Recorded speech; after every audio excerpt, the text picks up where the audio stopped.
Bueno, vamos a tratar entonces de entender estos últimos movimientos y para eso hemos convocado a Nicolás Albertoni, analista internacional, columnista de medios internacionales, profesor de la Universidad Católica del Uruguay, entre otras presentaciones que podría hacer de él. Gracias por estos minutos. Un gusto saludarte, Valentina. Bueno, el presidente Lacalle se reúne ayer con su par paraguayo, ya lo había hecho con Bolsonaro, meses atrás también con Alberto Fernández, y el pedido uruguayo de flexibilizar, de lograr un reimpulso al Mercosur se mantiene presente en cada una de esas instancias. En ese sentido, ¿cómo hay que leer el encuentro de ayer en este contexto?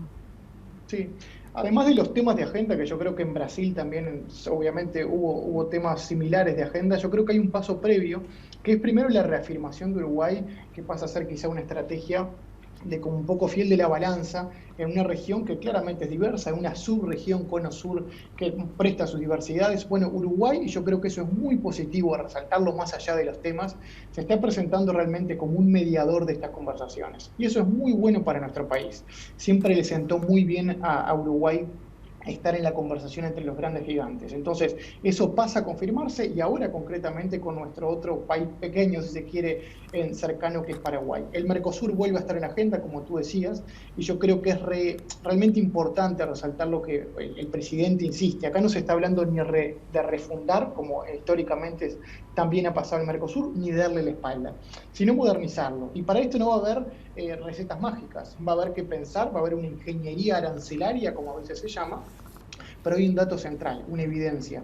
De los 500 hoy acuerdos que existen en el mundo aproximadamente, inscritos en la OMC, el 90% de ellos son acuerdos flexibles, a los que de alguna forma no ha ido Mercosur. El 10% es el estilo que quiere Mercosur, que es una integración profunda. El mundo está mostrando claramente que ha ido hacia otro lado. Entonces yo creo que esto no hay que verlo como un fracaso, esta conversación, sino todo lo contrario, la adaptación del bloque a los tiempos actuales. Bien, ¿y por qué ahora sí podría suceder? ¿Cómo ves el contexto? Si es propicio. Estamos en el medio de una emergencia global que en realidad ha hecho que los países, bueno, cada uno se mire para adentro, tienda a cerrarse. Y por el otro lado, bueno, está el hecho de que el pedido de flexibilidad de Uruguay para el Mercosur no es nuevo, en realidad el gobierno anterior ya lo había hecho. Ahora se informa que va a haber una propuesta concreta uruguaya para tratar de derogar alguna de las medidas que están como frenando la posibilidad de que los países vayan avanzando en diferentes acuerdos comerciales a su propia velocidad. ¿El contexto hoy es propicio con Bolsonaro, con Alberto Fernández, con Abdo Benítez? Sí, por lo menos ver un presidente, en el caso uruguayo, proactivo, trabajando en este tema, yo creo que es una buena señal. No, es decir, esto no es ideas generales que están volando, sino un país que proactivamente se está poniendo este tema al hombro y bueno, y tendrá los desafíos como siempre sucede en la diplomacia. Se da un hecho histórico también. El bloque está próximo a cumplir sus 30 años de vida. Recordemos que el Tratado de Asunción se firma en marzo del 91, o sea que también se quiere.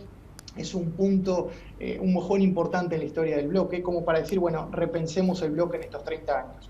No de decir de que lo hecho en el pasado estuvo mal ni nada por el estilo, sino decir, bueno, ¿cómo es el bloque hoy en este mundo al que se enfrenta? Entonces yo creo que sin duda el factor pandemia, y esto un poco a jugar con esa frase que a veces escuchamos seguido por estos contextos de crisis, puede ser una excelente oportunidad también para repensar el bloque como tal. Y de nuevo, y mostrando la evidencia existente. Acá no es hablar de locas pasiones y lo que a algún grupo de gente se le ocurra, es ver la evidencia. El mundo ha ido para otro lado. Y no hay que buscar culpables del pasado, sino decir, bueno, ¿cómo nos adaptamos con toda la plataforma que ya es Mercosur para mirar hacia adelante? Eso sí, se van a necesitar cosas en el papel y firmas concretas. Esto, Valentina, va a implicar una resolución del Consejo Mercado Común, decir hacia dónde vamos. Por eso la reunión en Foz de Iguazú yo creo que va a ser clave para pasar de la idea a la acción concreta. Bueno, justamente yendo por ese lado, ¿cuál es la agenda de cosas concretas que debería adoptar un Mercosur que le sea más conveniente a Uruguay? Y te lo pregunto justamente en un contexto en el que muchas veces se habla casi como con eufemismos de flexibilidad, velocidades, etcétera, pero bueno, tal vez para bajar a tierra, ¿en qué beneficiaría tener más flexibilidad y cómo se concretaría? Sí, en pocos minutos es complejo sintetizar todo, pero un elemento central primero es dejar en claro que los beneficios regionales ya adquiridos hasta el momento por el Mercosur como tal, que el Mercosur en esencia es una zona de libre comercio, si es que ha querido ir hacia una unión aduanera, no importa los tecnicismos, pero es una zona de libre comercio en la que se trata de que circulen en mayor medida con bajo arancel la mayoría de sus productos, bueno, que esos beneficios ya adquiridos no estén en juego. Entonces, eso debe estar en el papel, porque recordemos que hay una historia exportadora en nuestros países que sigue dependiendo mucho de la región. Es un elemento central que debería estar en el papel, de decir, señores, esto no se negocia, la parte más, si se quiere, de zona de libre comercio.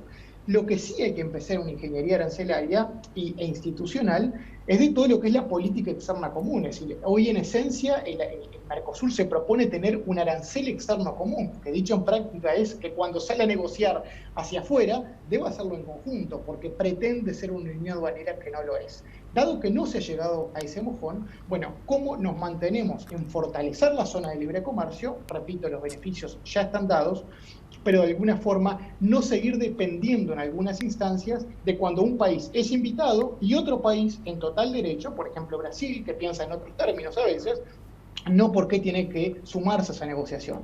Bueno, esos tiempos institucionales, hoy el mundo de los acuerdos comerciales ya lo hay, de usar esto como mecanismos de consulta y no de veto. Es decir, informo que voy a negociar, doy una temporalidad, pero no es que estoy pidiendo permiso para hacerlo. Eso necesita obviamente una institucionalidad hacia dónde ir caminando. Para finalizar muy brevemente, ¿qué implica que Uruguay le ofrezca a Paraguay una salida al mar? ¿Qué implica para Uruguay y para Paraguay? Sí, bueno, yo creo que ese es un punto central cuando se habla con Paraguay históricamente, que es verdad que Uruguay tiene más flexibilidad en mirar hacia el mundo, tiene un gran puerto que de alguna forma es su puerta de entrada al mundo o salida. Entonces, Paraguay obviamente se encuentra en una situación muy diferente, es decir, sí señores, ok, flexibilizamos el Mercosur, pero mis reglas tienen que ser muy claras porque soy un país mediterráneo. Entonces, el tema de puertos, yo creo que si Uruguay se presenta como un aliado, que ojo, en la esencia ya lo es, Valentina, en la esencia es un aliado muy importante en términos de salida portuaria, históricamente Uruguay de Paraguay, entonces yo creo que es, dicho de la forma más formal posible, pero una buena tarjeta de cambio, es decir, sí proponemos el puerto para mirar hacia adelante en conjunto. Nicolás Albertonis, gracias como siempre por este análisis. Un gusto.